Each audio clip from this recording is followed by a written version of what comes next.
साथियों नमस्कार। आज भारत जोड़ो यात्रा का 48वां दिन है।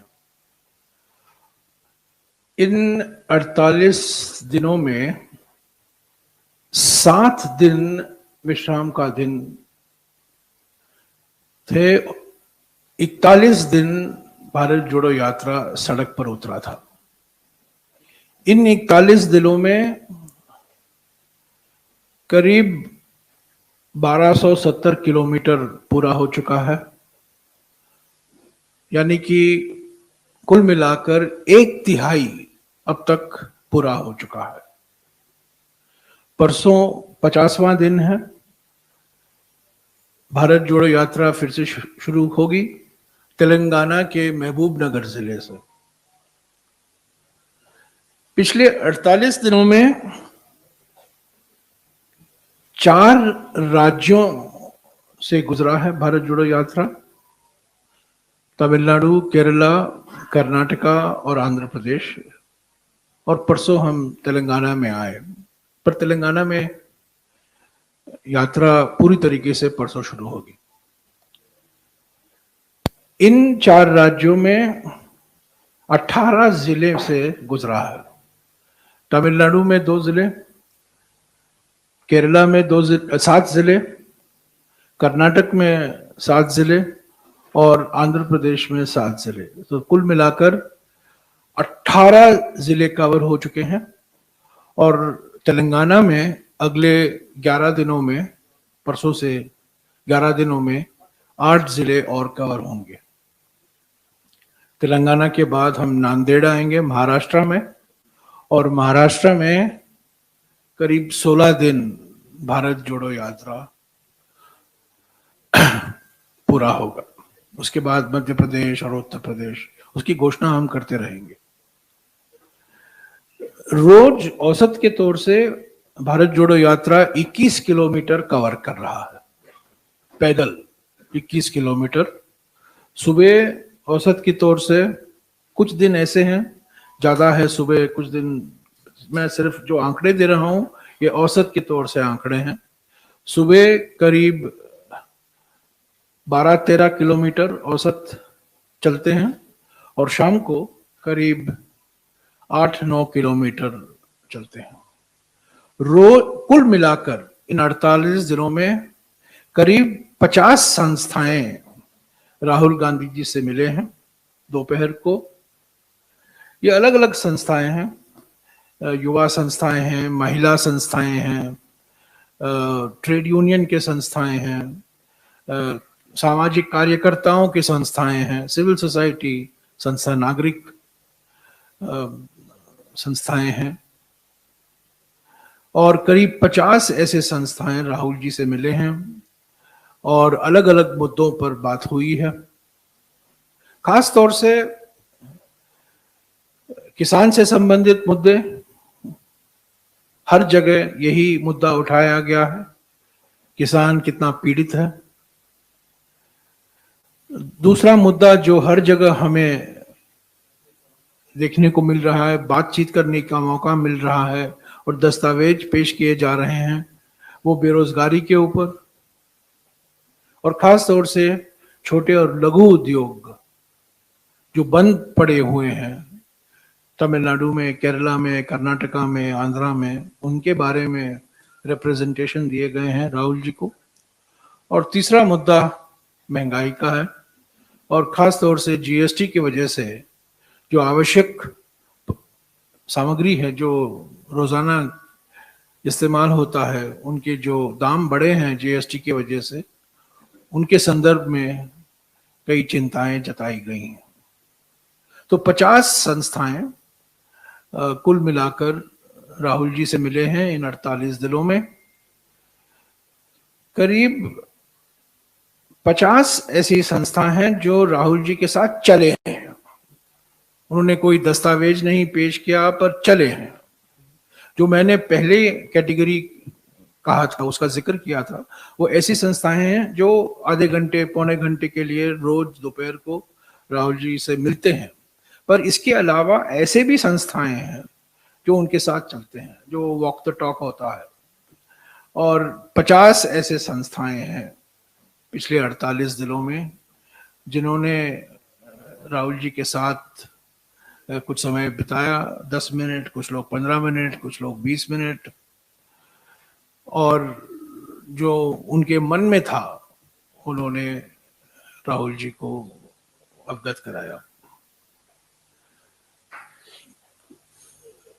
कर्नाटक में इन 48 दिनों में राहुल जी ने 4 प्रेस कॉन्फ्रेंसेस संबोधित किए हैं। एक तमिलनाडु में, एक केरला में, एक कर्नाटका में और एक आंध्र प्रदेश में, और हर एक राज्य में एक प्रेस वार्ता होगी उनकी। 31 तारीख को हैदराबाद के पास 5वां प्रेस इंटरैक्शन होगा। 4 विशाल रैली को संबोधित किया है राहुल जी ने पिछले 48 दिनों में। कन्याकुमारी में, त्रिशूर में, बेल्लारी में और रायचूर में। ये 4 विशाल सभा थे, रैली थे, पार्टी की ओर से आयोजित किया गया। और इसके अलावा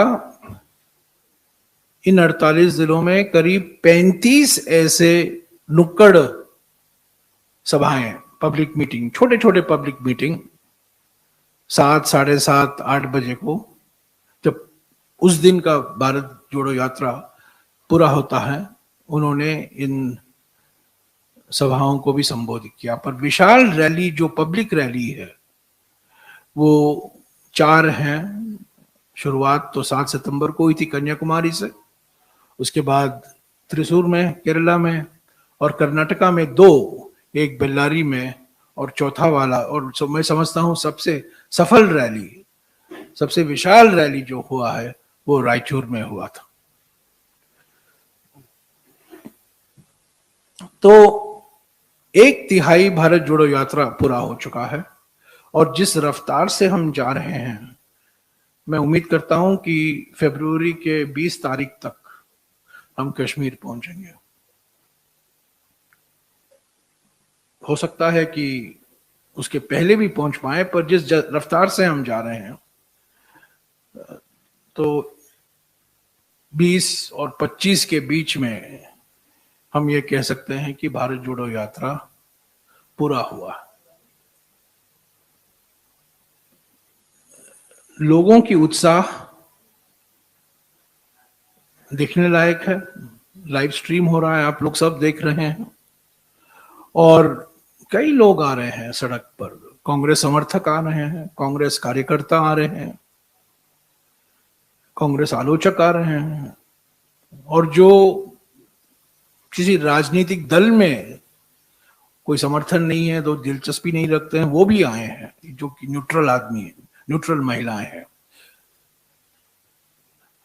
और जो उम्मीदें थी हमारी, हम ये मानकर चल रहे थे कि तमिलनाडु और केरला में तो हमें बहुत सकारात्मक रिस्पांस मिलेगा जनता से, पर कर्नाटक में जहां बीजेपी की सरकार है, उनके प्रयासों के बावजूद लोगों का जो रिस्पांस है वो बहुत उत्साहजनक था। आंध्र प्रदेश में भी आंध्र प्रदेश की सरकार की ओर से काफी कोशिश की गई कि यात्रा में कई बाधाएं डाली गई, पर उसके बावजूद अनंतपुर जिले में और कर्नूल जिले में लाखों लोग, महिलाएं, युवा और समाज के हर वर्ग के लोग भारत जोड़ो यात्रा का स्वागत किया। तो मैं कह सकता हूं 48 दिन के बाद, 4 राज्यों के बाद, 18 जिलों के बाद, 4 पब्लिक रैलियों के बाद, 35 नुक्कड़ मीटिंगों के बाद, 4 प्रेस कॉन्फ्रेंसेस के बाद, मैं ये बिल्कुल विश्वास के साथ कह सकता हूं कि जिस मकसद के साथ भारत जोड़ो यात्रा की शुरुआत की गई थी, जो कल्पना की गई थी उदयपुर में, और जिस मकसद से उसके लिए प्लानिंग भी किया गया, और 7 तारीख को उसकी शुरुआत हुई कन्याकुमारी से, वो पूरा हुआ है। अभी और राज्य बाकी हैं। अभी हम मध्य भारत और उत्तर भारत में प्रवेश हो रहे हैं, और हम उम्मीद करते हैं कि जिस तरीके से संगठन ने, कांग्रेस संगठन ब्लॉक के स्तर पर, जिले के स्तर पर, राज्य के स्तर पर, जिस तरीके से संगठन ने एकजुट होकर भारत जोड़ो यात्रा में वो शामिल हुए, वही हमें महाराष्ट्र, मध्य प्रदेश, उत्तर प्रदेश, हरियाणा, दिल्ली, पंजाब, राजस्थान और जम्मू और कश्मीर में भी देखने को मिलेगा।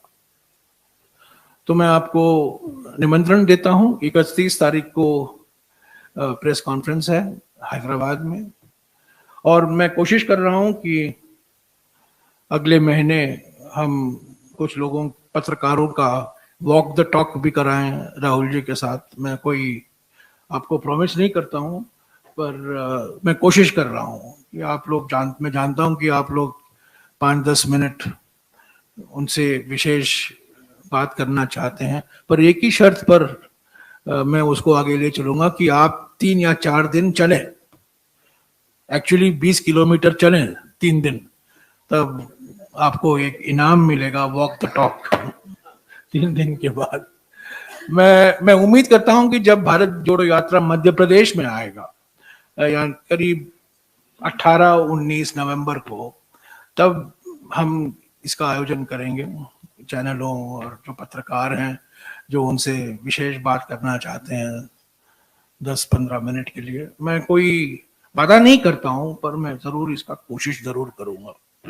ऐसे तो मैं धन्यवाद भी देना चाहता हूं कि कवरेज बहुत सही रहा है, बहुत सकारात्मक रहा है, कांग्रेस के नैरेटिव में बदलाव आया है, और मैं आपका शुक्रगुजार हूं कि आप लोगों ने इसको बहुत गंभीरता से ली है, और जो हमारा संदेशा है आप लोगों तक पहुंचा रहे हैं। तो ये बहुत सकारात्मक कदम है, और अगले 50 दिन में कठिन राज्य हैं। हम अभी मध्य और उत्तर भारत में आ रहे हैं, जहां हमारा संगठन इतना मजबूत नहीं है जितना कि केरला में है, या कर्नाटका में है, या तेलंगाना में है।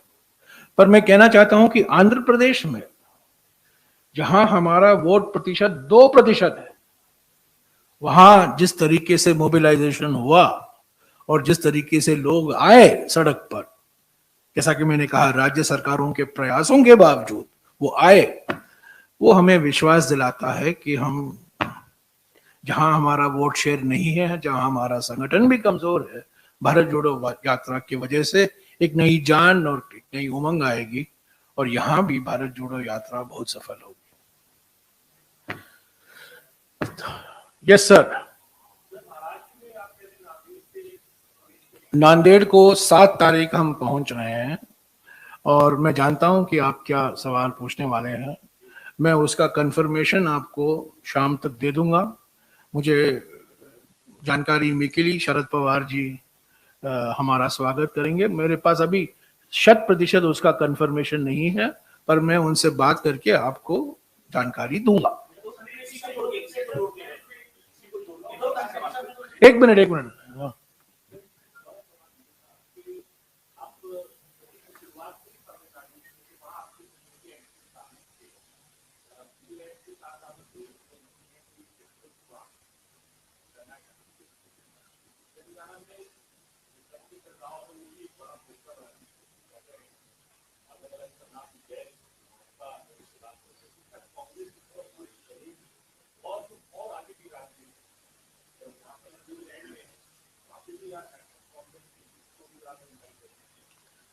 तमिलनाडु में हम डीएमके के गठबंधन के एक महत्वपूर्ण अंग है।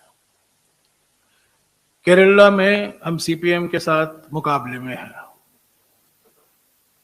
कर्नाटक में हम जेडीएस और बीजेपी के साथ मुकाबले में हैं। आंध्र प्रदेश में हम 2 क्षेत्रीय पार्टियों के खिलाफ लड़ रहे हैं, वाईएसआरसीपी और तेलुगु देशम।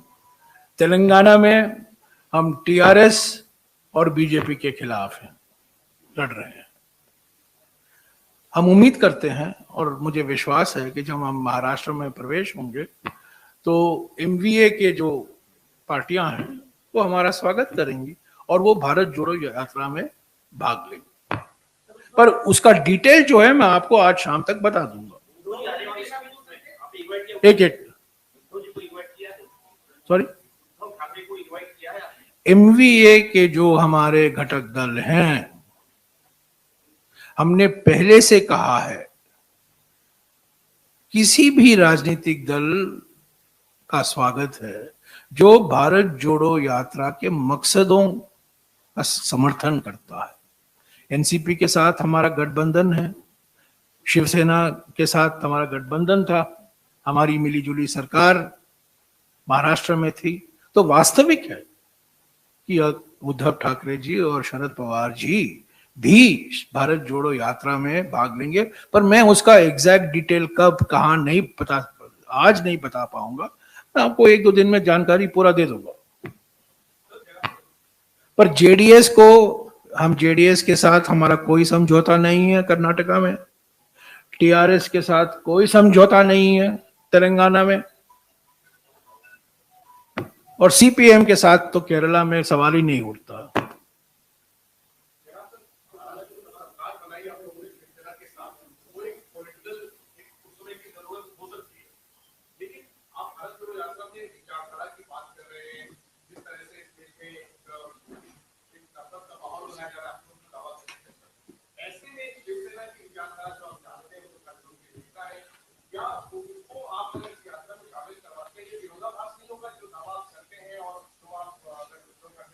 हमने पहले दिन से कहा है कि जो कोई संस्था, जो कोई राजनीतिक दल भारत जोड़ो यात्रा के मकसदों में विश्वास रखता है वो स्वागत है भारत जोड़ो यात्रा में। मैंने किसी दल का नाम नहीं लिया था, मैंने किसी व्यक्ति का नाम नहीं लिया था, मैंने किसी संस्था का नाम नहीं लिया था।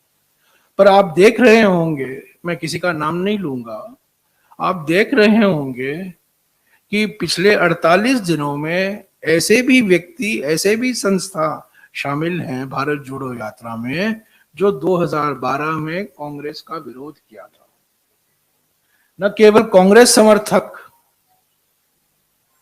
भारत जोड़ो यात्रा में शामिल हुए हैं, कांग्रेस आलोचक जो एक जमाने में कांग्रेस आलोचक थे, तो उनके विचार में भी परिवर्तन आया है।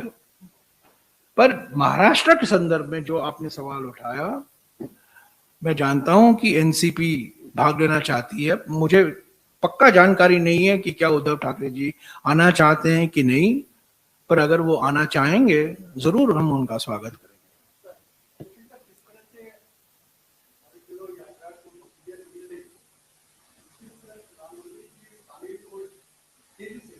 प्रधानमंत्री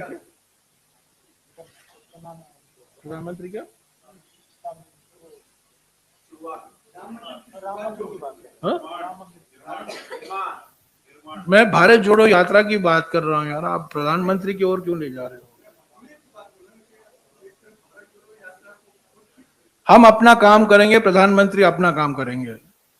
हमारा काम है, मैंने पहले दिन से कहा है, आर्थिक विषमताएं बढ़ रही हैं, सामाजिक ध्रुवीकरण को बढ़ावा दिया जा रहा है और राजनीतिक तानाशाही एक वास्तविकता है हमारे देश में। और ये 3 मुद्दे हैं जिनके खिलाफ भारत जोड़ो यात्रा अपनी आवाज उठा रही है।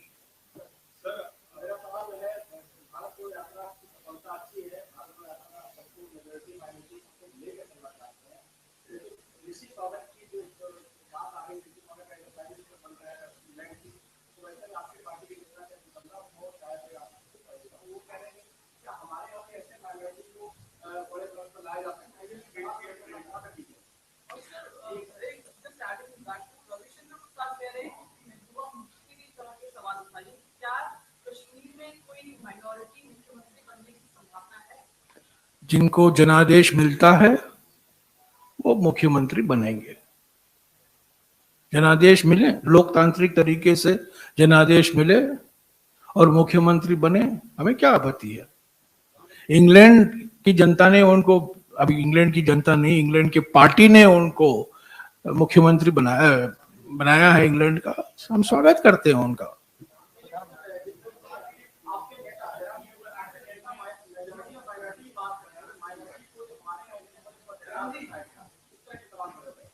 माने हमें ये नौबत आ गई है कि हिंदुस्तान भारत को इंग्लैंड से अनेकताओं को कैसे सम्मान देना, हमें उनसे सबक लेना पड़ता है। मिसाल, हमारे हजारों साल से अगर हमारे दुनिया में एक मिसाल था अनेकताओं का जश्न मनाने का, अनेकताओं को सम्मान देने का, वो हिंदुस्तान था। पर पिछले 8 सालों में जो हम देखे हैं, मैं नहीं समझता हूं कि हमें किसी और देश से सबक सीखने की जरूरत है। हमारा समाज ही अनेकता में एकता है। कई सालों से हम कहकर आ रहे हैं कि अनेकताओं का हम सम्मान करते हैं, अनेकताओं को हमें एक समान बराबर जगह देते हैं, संविधान में दिया गया है, उनको उनका अधिकार दिया गया है, और हमें किसी और देश से सबक सीखने की जरूरत नहीं है। हमारी एकता अनेकताओं से ही मजबूत होगी। अगर हम अनेकताओं को दबाएंगे, अगर हम यूनिफॉर्मिटी लाएंगे, एक बराबरता, एक समानता लाएंगे, हमारी अनेकता से एकता बनेगी। ऐसा नहीं हो पाएगा। यूनिटी इन डाइवर्सिटी 100 साल से हम कह रहे हैं, एकता में अनेकता। मैं उससे एक कदम आगे बढ़ रहा हूं, अनेकता से ही एकता। तो हमें अनेकताओं का सम्मान करना है, और भारत जोड़ो यात्रा का मकसद यही है। भाषा, धर्म, जाति, अलग अलग तरह के अनेकताएं हैं हमारे देश में, और हमें देखने को मिल रहा है। मैं आपको एक मिसाल देता हूं। कर्नाटका में कुछ दिन पहले हम ऐसे लोगों से मिले जो ऐसे भाषा बोलते हैं जिसका स्क्रिप्ट नहीं है।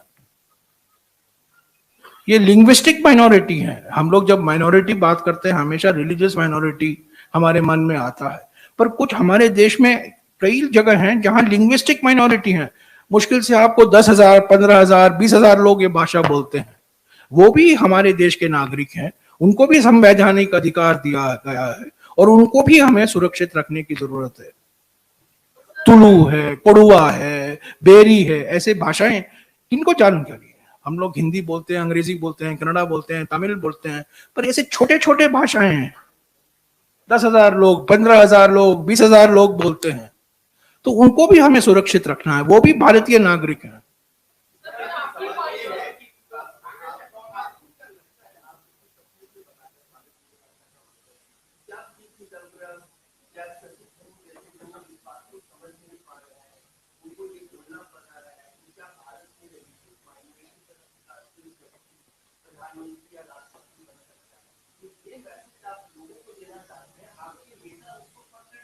हमारे देश में जाकिर हुसैन साहब पहले राष्ट्रपति बने 1967 में। हमारे देश में फखरुद्दीन अली अहमद राष्ट्रपति बने। हमारे देश में अब्दुल कलाम राष्ट्रपति बने। हमारे देश में मैं अगर आपको मिसाल देते जाऊं, राजस्थान में बरकतुल्ला खान मुख्यमंत्री बने। हमारे देश में AR अंतुले साहब मुख्यमंत्री बने। उनसे पूछे ना, उनसे पूछिए। मैं भारत जोड़ो यात्रा की बात कर रहा हूं। मैं और किसी व्यक्ति के बारे में जो कहा है उनकी टिप्पणी नहीं करूंगा, और मैंने देखा भी नहीं है उन्होंने क्या कहा है। तो उनसे पूछिए, मैं भारत जोड़ो यात्रा पर मैं बोलूंगा, और किसी और के वक्तव्य पर मैं नहीं बोलूंगा। कांग्रेस एक लोकतांत्रिक पार्टी है। भारत जोड़ो यात्रा लोकतंत्र की शहनाई बजा रही है। भारतीय जनता पार्टी एक तंत्र का तोप चला रहा है।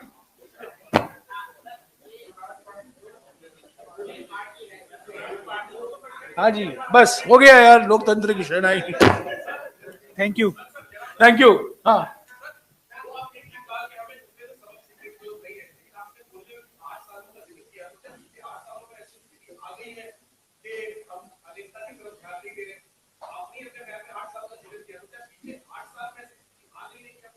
नहीं, पहले मैं 8 सालों का विशेष जिक्र किया क्योंकि अटल बिहारी वाजपेयी के समय में अब्दुल कलाम राष्ट्रपति बने।